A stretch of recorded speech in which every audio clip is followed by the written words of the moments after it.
Anong malakas ang takbo? Anong nangyari? Tapos?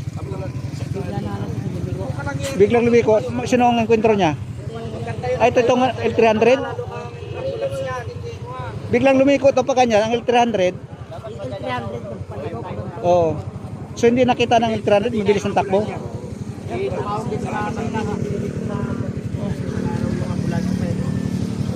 Wala pala man ng mga helmet to. So ito yung ha? Naghahabal. Naghahabal to. Delikado talaga, walang helmet talaga. Kailangan lang natin kahit malayo man o malapit, may helmet tayo eh. Namamasada to. Ha? Mga namamasada to. Namasada to. Ibig sabihin, hindi pa rin sila authorized. Kolorum pa rin. Tama. Kolorum pa rin. Oo, tama. Ang mga namamasada tricycle.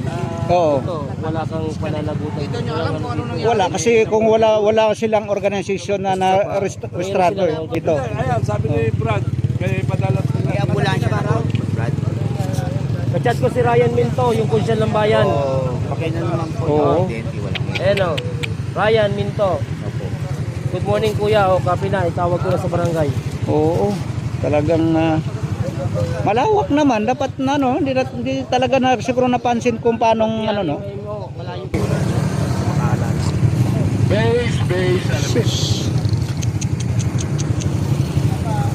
Wala naman tao dyan sa base. Bakit to kayo?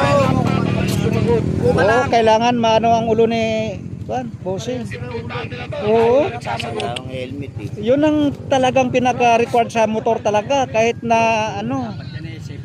Oo.